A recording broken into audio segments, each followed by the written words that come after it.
Napatingin si Miraya sa magkaugnay nilang palad ni Conrad at halos hindi siya makahinga sa tuwa. Ang tamis ng ngiti niya kapag nagkakasabay sila sa paglingon sa isa't isa. Kusa nilang pumipinta ang ngiti sa mga mukha nila. Hindi lang siya ang masaya, si Conrad man. Pakiramdam niya ay tama. Anito na may guhit na contentment sa mukha. Pakiramdam na tama. It was understatement. Walang eksaktong katumbas na salita. Ang lahat ng nararamdaman sa ngayon. Sumasagi sa isip niya ang masuyong halik na pinagsaluhan nila kani-kanina lang. Hanggang ngayon, parang nakadikit pa rin sa kanya ang mga labi nito. Kinikilig pa rin siya hanggang sa ngayon. Wala sa sariling napatingin siya at napalingon kay Conrad. Nagsalubong ang mga titig nila. Kita niya kung paanong sumilay ang tila nahihiya nitong ngiti. Hindi niya alam na may ganitong side pala ang asawa niya. Ang cute nitong tingnan sa namumulang mukha. Ang sweet ni Conrad. Nakakapanibago at nakakatuwa. Narating nila ang entrada ng malawak na plantation na parang nasa ulap siya sa saya. Pumanhik sila sa wooden gate. High ceiling na mga malawak na atrium na pinasukan nila. Nagsisilbi iyong display at waiting area na rin.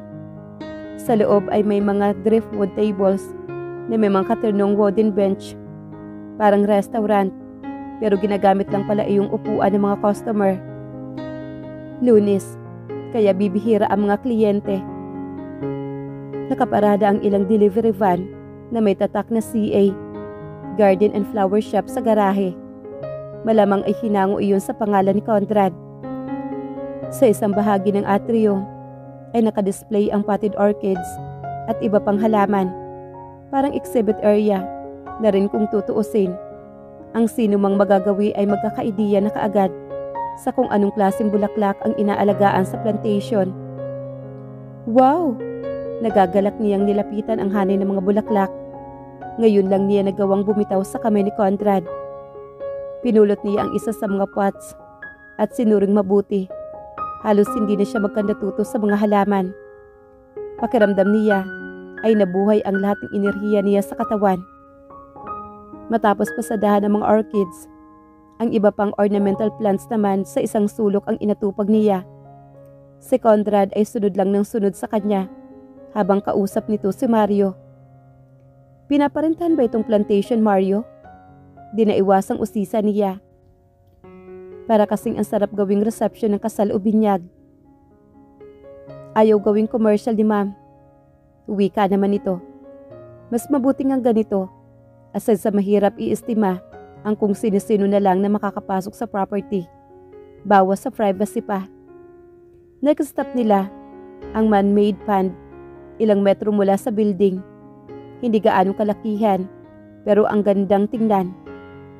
May moon bridge sa pinakagitna at may dalawang boats naman na ayon kay Mario ay maaari raw gamitin ng mga kliyente na papagawi roon. Ang ganda talaga dito. Nakikita niya kung gaano kaganda ang lugar, kaya naman napapahanga siya. Hahakbang na sana siya pasunod kay Mario nang maramdaman ang pagpigil ni Conrad sa kamay niya. Nagtatakang napatingin siya rito. Seryoso lang ito. Wala ang ngiti nito kanina. Nakalimutan mo na ako. Tila yata nagtampo ito na napag-iwanan niya. Tumalo naman ang puso niya sa ginawi nito. Nginitian niya lang ito bilang tugon at tiningkaya ng halik ang pisngi at kusa ng yumakap sa katawan nito. Kaya naman napangiti na si Conrad. Sa pamamasyal nila sa plantation ng orchids, halos ayaw ng bitawan ni Conrad ang kamay niya. Para yatang gusto na siyang ibulsa. With that, mas lalo yatang gumanda ang paningin niya sa matitingkad ng mga kulay. Gusto mo rito? Puna ni Conrad nang nasa gitna na sila ng perpektong nakahanin ng mga bulaklak. Sa isang bahagi pa ay may malawak na nursery kung iba pang imported na mga halaman. Sino ba ang ayaw? Wika niya rito. Kahit pa siguro patirahin siya rito, gustong gusto niya. Halos magtatanghali na nang umalis sila sa plantation. Naisingit pa nila ang nursery ng mga imported na bulaklak. Palingalinga sila sa paligid na binabaybay nila. May mga nararaanan silang kainan, pero hinayaan niya na si Conrad na ang magdesisyon kung saan ito hihinto. Diyan tayo, Mario. Roadside Seafoods Resto. Bakit dito? Nang makaupo na sila sa pandalawahang mesa ay tanong niya. Si Mario ay hindi sumabay sa kanila at sasaglit muna sa kasintahan nitong nasa malapit lang. Binigyan na lang niya ito ng pera para may pang-date naman at ang girlfriend nito. Hindi ko alam, pero pakiramdam ko, dito ko gustong kumain. Parang gusto niyang maniwala na nakapunta na si Conrad sa restaurant na ito. So ikaw na lang ang bahalang umorder. Anitong iniabot sa kanya ang menu. Adobo raw ang isa sa mga paborito ni Conrad. Pero hindi nasabi ni Mami Liana na mahilig din ito sa seafoods. Kaya naman instinct na lang ang sinunod niya sa pag-order ng pagkain. Sinigang na sugpo at kung iba pa. At wala na siyang nalalaman na allergic reaction naman ni Conrad noong nasa hospital pa ito. Sana lang tama ang mga napili niya. Wala ka na bang gustong idagdag? Tumingin naman ito sa menu kapag kuwan ay nagkibit-balikat. Habang hinihintay ang pagkain ay kung ano-anong pinag-uusapan nila. Iba't ibang bagay, kapansin-pansin na hindi ito gaano nagtatanong tungkol sa mga bagay-bagay. Pamilyar sa panlasa ko. Hindi ko alam. Hindi mapigilang tapunan niya ito ng pansin. Sarap na sarap ito sa sugpo. Dapat pala ay dagdagan niya ang supplies na ipabibili niya kay Mario. Nagbalat pa si Conrad ng isa pa at hinimay. Buong akala niya, ito ang kakain ngunit sa plato niya iyon inilagay. Kailangan mong kumain, ang payat mo. Hindi niya napaghandaan ang sunod nitong ginawa. Sinubuan siya ni Conrad. It was something new. Napalingon pa sa kanila ang nasa kabilang mesa at napangiti ito. Kaya naman, buong-buong isinubo niya iyon. Nakakahiya pero nakakakilig. Halos patapos na silang kumain nang lumapit sa kanilang babae na sa tingin niya ay manager ng restaurant. Iba ang uniforme nito kaysa sa suot na itim na t-shirt at pants ng mga crew. Nakangiti itong nakatitig sa mesa nila. Lalong-lalo na at nakatingin ito kay Conrad. Conrad, medyo matagal ka nang hindi napapagawi rito sa resto. Nakakatuwa ako muling makita ka. Na nakabalik ka bago pa man ako lumipad patungo sa ibang bansa. Friendly approach na ba ng babae? Napatingin naman si Conrad sa kanya. Nagpapasaklolo. Wala siyang idea kung sino ito. Si Olga lang at ang abogado nitong kaibigan ang kilala niya. Ang ibang bumisita rito sa hospital noon, hindi niya kilala. Mukhang hindi mo yata in-order yung mga paborito mo dito. Matapos pasadahan ang mga pagkain ay sinabi nito. Kilala nga ni Conrad ang babae.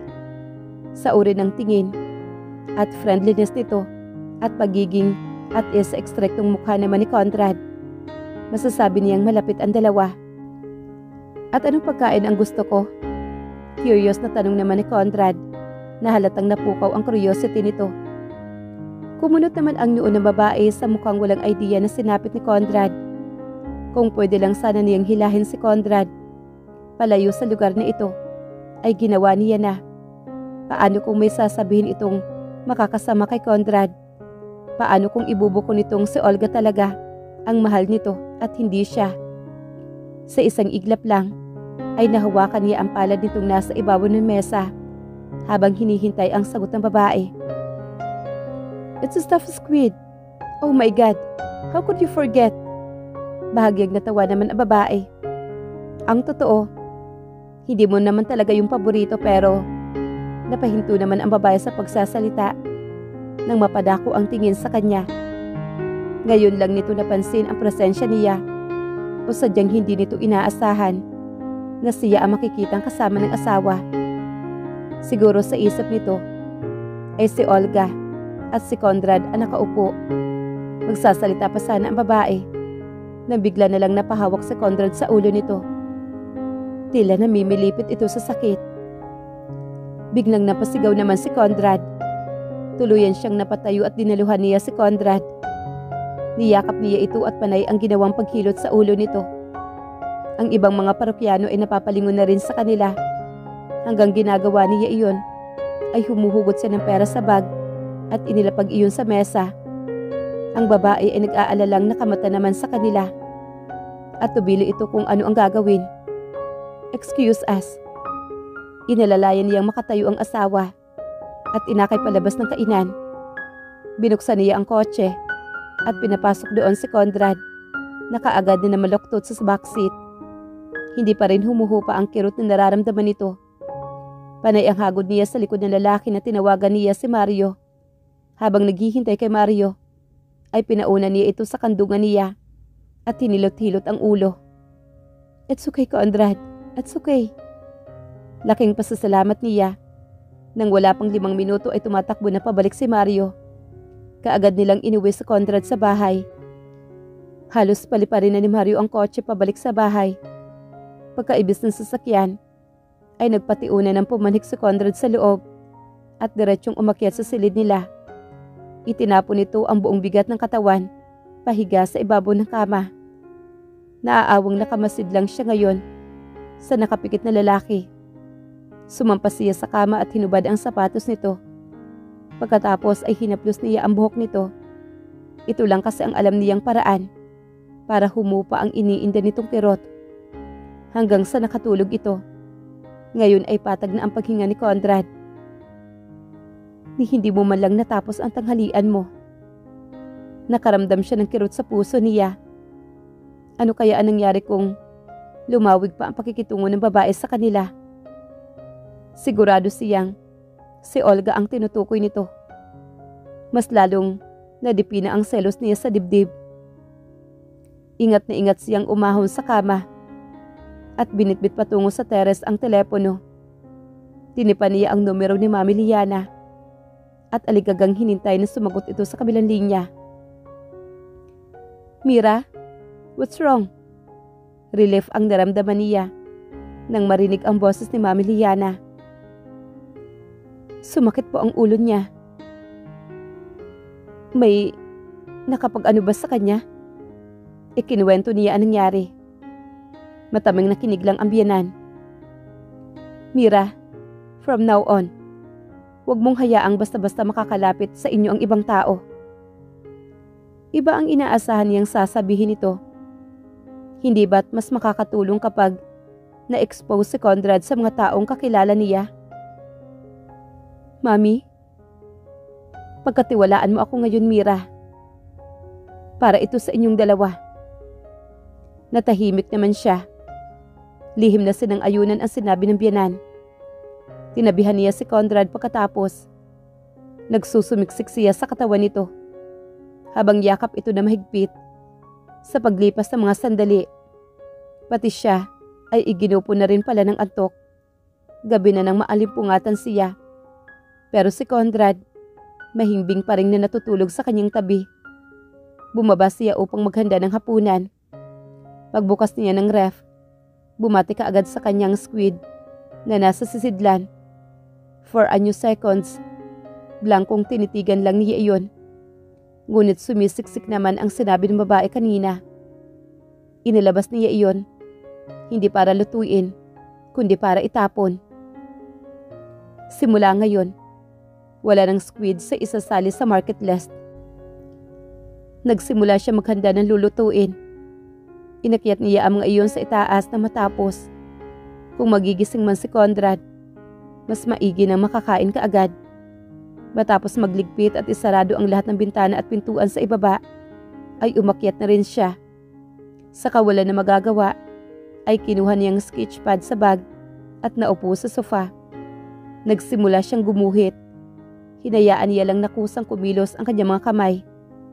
Sunflower field ang naiguhit niya. Sa gitna niyon ay si Conrad, ang paborito niyang subject para ipinta. For almost a decade, ilang obra na ang nagagawa niya na ito ang subject. Mas memoryado na niya ang bawat anggulo nito kaysa sa sariling mukha. "Babe, Nailapag niya kaagad ang hawak at kaagad ang tumabi sa asawa. Masakit pa ba ang ulo mo? Umiling lang ito at niyakap siya. Sinira ko ang date natin. Nagsasalita itong hindi man lang nagmulat ng mga mata. Tila nang hihina ang boses at katawan nito. Huwag mo nang isipin yon. Hinalikan nito ang noo niya na nakapikit. Sa bawat dantay ng bibig nito sa kanyang mukha, ay tila nakikiliti siya. Malayo sa pagiging sensual ang halik nito pero nanunuot ang epekto sa puso niya. Sa bawat haplos ng daliri sa buhok niya, ay tila tumataba naman ang puso niya. Hayaan mo. I will make it up to you tomorrow. There was need to do that. Don't leave me. Halos pabulong nitong wika sa mismong tainga niya. Dito ka lang sa tabi ko. Humigpit naman ang yakap niya sa katawan nito. Hinding-hindi kita iiwan, Conrad. Puno ng conviction ang boses niya. Kung isang bagay man na gusto niyang mangyari sa ngayon, iyon ay ang huwag nang lumayo sa tabi pa nito. Pwede namang aminin at sabihin dito ang totoo, pero hindi niya iyon gagawin. Hinding-hindi niya pakakawalan ang pagkakataong ito. Ang huling pagkakataon niya. Hindi na niya iisipin ang mga konsekwensya. Ang mahalaga sa ngayon, siya ang kasama nito. Siya ang hinahanap nito. Walang Olga o sino mang namamagitan sa kung anumang meron sila ngayon ni Conrad. Good morning. Napapitlag naman si Miray nang maramdaman si Conrad sa kanyang likuran. Marahan na yumakap ito sa kanya. At nang biglang hinalikan ni Conrad ang bibig niya, nang lingunin niya ito. Magaan at mabilis na halik pero otomatikong nagpabilas sa tibok ng puso niya. Good morning. Napakaganda ng umaga. Ganito mga eksena ang bubungad sa kanya sa umaga. Inaninig niya ang mukha nito. Mukhang okay na nga ito. Gutom na ako. Hindi ito nakapaghapunan. Katunayan ay ibinabangan niyang muli ang inakyat na pagkain kagabi kaya maaga siyang gumising at naghanda. Mister, maghugas ka ng kamay mo at nang makakain ka na. Parang batang tumalima naman ito. Ngunit bago siya pakawalan ay isang halik muna ang dumapos sa noo niya. Hindi tuloy niya maiwasang mahawakan ang balat na nadantayan ng labi nito habang nakatitig nitong nakaharap sa sink. Parang magkaka-heart attack nga siya. Inabutan siya nito ng paper towel na makapaghugas at inutusang maupo. Tinapos niya lang ang pagpiga ng lemon para sa inumin nito at dinaluhan na ang asawa. Wow, ang dami namang pagpipilian. Sinuyod ni Conrad ang tingin na mesa at kaagad na naglanding ang mga mata nito sa pizza. Paborito ko? Oo. Safe answer. Sino ba naman ang ayaw sa pizza? Kalahati kaagad ang inilagay niya sa plato nito. Nakakatuwa naman ang appetite nito, lalo na ngayong nakakabawi na ang lakas. Matakaw ito. Lahat ng iniluluto niya, kinakain ito. Kapag nasisimot nito ang laman ng plato, iba yung satisfaction naman ang dulot sa kanya. Ako na ang maghuhugas. Presenta nito na matapos sila at kasalukuyan nagliligpit na ng mesa. Ako na. Ayokong mawala ng silbi sa'yo. Niyakap siya nito mula sa likuran. Namimihasan na talaga ito. Believe me, mas sigit pa ang naibibigay mo sa akin. Hindi lang bilang asawa ko na ginagawa mo at ginagampanan mo. Pero pakiramdam ko, napakasaya ko sa tuwing nasa tabi kita. Sinusundot naman ang puso niya hanggat ipahihintulot ng pagkakataon. Ite-take advantage niya. After all, dito naman siya masaya. Thank you. Wika naman ni Miraya. No. Thank you, babe. In that babe again. Nakakakilig. Pero hindi talaga siya masasanay. Sige na, masyado mo na akong binobola. Baka gusto mo maligo. Nakahanda na ang bath mo. Muli ay naglanding na naman ang mga labi nito sa pisngi niya. Nasundan na lang niya ito ng tingin habang papalayo sa kanya. Ang ngiti ay hindi mawala-wala sa mukha niya. Kusa na lang talagang kumukurba ang mga labi niya. Mabilis na nag-shower naman si Conrad. Hindi pa siya natatapos sa kusina nang bumaba ito. Nagpaalam na pupuntahan ito si Mario. Mabuti na rin may nakakausap man lang ito maliban sa kanya. Pasyal tayo? Mula sa pagpupunas ng mga pinggan, ay napalingon naman siya kay Conrad. Saan? Sa tabing ilog. Kakaiba yata ang excitement nito. May ilog dito? Sabi ni Mario. Sige, tapusin ko lang to. Lumapit naman ito sa kanya at ipinihit siya paharap at kinuha mula sa kamay ang hawak na basahan. Namalaya niyang nasa likuran na niya ang mga kamay nito at kasalukuyang tinatanggal ang pagkakabuhol ng strap sa kanyang apron.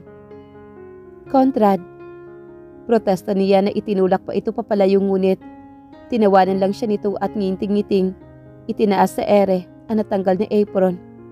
Makulit. I didn't know I was makulit. She didn't know either. Hinila siya nito sa braso palabas ng kusina. Kulang na lang ay buhatin siya papunta sa itaas. Sinamahan pa siya hanggang sa tapat ng banyo. Ganyan na ba ako kabaho? Natawa ito na malakas nang inamoy-amoy niya ang sarili. Unang beses na nakikita niyang halos mawala na ang mga mata nito dahil sa malakas na pagtawa. At nakikita niyang totoong masaya ito. Come on, ikaw na yata ang taong mabango kahit walang paligo. Niyapos siya nito at marahang itinulak papasok sa banyo. Gusto mo bang tulungan kitang maligo? Biro lang pero iba ang epekto sa kanya. Mas lalo tuloy na palakas ang ngisi ng asawa. Make sure to change into pants. Hindi na siya nagtanong kung bakit. Mabilis siya naligo at nagpalit ng damit. Pagbaba niya ay nakabantay na si Conrad sa sala. Nasa paanan ng sofa ang isang pares ng black leather boots. Upo ka. Nagulat naman siya. Heto at ito pa ang kusang nagsuot sa mga paa niya. Muli ay napakasaya ng puso niya. Sino ba ang ayaw malunod sa ganitong sweetness? Tayo na. Kinuha nito ang kamay niya at dinala sa kwadra. Ilang metro ang layo mula sa bahay. Unang beses niyang napagawi rito. May 3 kabayo na naroroon. Ang 2 ay nasa loob ng quarter. At ang kasalukuyang humunguya ng mga dayami. Habang ang isang istalyo naman ay kasalukuyang nilalagyan ni Mario ng mat sa likuran. Para saan yan? Ilalagay po natin itong mat para bago ang saddle, ma'am. Wika naman ni Mario. Naaaliw siya sa ginagawa ni Mario. Panay ang paliwanag nito sa bawat ginagawa niya. Handa ka na? Inilapit naman ni Conrad ang kulay asul na portable mountain block sa gilid ng kabayo malapit sa pinakagitna. Sandaling natigilan naman si Conrad habang inilalapag iyon sa lupa. Tila may naalala. Tumingala ito sa kanya at ngumiti. Hinaplos niya ang braso nito. Alam niya na hindi pa rin ito nakakalimutan ang mga ginagawa nito dati. Hindi iyon nawawala sa taong nakakalimot ng memorya. Hinawakan siya nito sa baywang. And just like that, mabilis siyang naisampa nito sa likod ng kabayo. Pakiramdam niya, isa siyang estudyante na natuto ng panibagong bagay. Ilang saglit lang, ay nakasampa na rin ito sa likuran niya. Sa kaniya natanto, ganito pala talaga siya kaliit kumpara kay Conrad. Baybayin niyo lang ho ang sementadong daan, sir. Sa ilog kayo hahantong. Sinunod nila ang bili naman ni Mario. Mabagal lang ang takbo ng kabayo. Hindi gaanong maaraw at marahan lang ang dampi ng hangin sa balat. Isinandal niya ang katawan sa dibdib nito. Hindi ka ba takot mahulog? Matagal na siyang nahuhulog. May kapilyahang sumagi sa isip niya. Kasama naman kita. 80% kung i-access niya ang sarili. Ganoon na kalawak ang tipak ng shell na nabubuksan sa pagkatao niya. Mas at home na siya sa presensya ngayon ni Conrad. Siguro rin siya dahil may sakit ito ng pagkalimot at nagagawa niyang ipakita ang pagkatao niya rito na hindi natatakot na husgahan. Mabuti kung ganon. Kumiskis ang balbas nito sa pisngi niya. Imbes kasi na mairita, parang nakikiliti siya. Habang lumalayo ay pakitid ng pakitid ang daan, hanggang sa narinig nila ang tunog ng agos ng ilog sa unahan. Wow! Ang ganda ng bumungad sa kanilang tanawin. Ang linaw ng tubig na natatanaw nila sa unahan. Parang nakikita niya ang tatay niya na namimingwit, habang nakaabang naman siya at pinapapak kung anuman ang baon nila. Sobrang namimiss niya ang tatay niya. Habang itinatali nito ang kabayo sa matayog na puno sa tabi ng native hut, ay humakbang siya papalapit sa ilog. Napatingkayad siya at sinawsaw ang hintuturo sa malamig na tubig. Ginaya ni Conrad ang ginawa niya. Parang masarap maligo. Kinuha nito ang kamay niya at tinungo nila ang balsang kawayan na nakalutang lang sa tubig. Ingat! Sanay ako sa ganito sa amin. Laking probinsya nga. Ngunit eksaktong nakasampa na ang mga paa nila sa raft nang gumalaw iyon at muntikan na siya matumba. Buti na lang at naroroon si Conrad. Nakabakod kaagad sa likuran niya ang kanang bisig nito. Muntik ka na. Buong akala niya ay bibitawan siya nito. Pero matapos siyang alalayan na makatayo ng maayos ay ikinulong siya sa mga braso nito. Bigla-bigla na lang talaga itong nangyayakap. Siyempre gumanti siya ng yakap rito. Nadagdagan ang romantic atmosphere. Hindi na niya matantiya kung ilang sandali sila magkayakap lang, habang marahang umuugoy ang mga katawan na tila sumasayaw sila.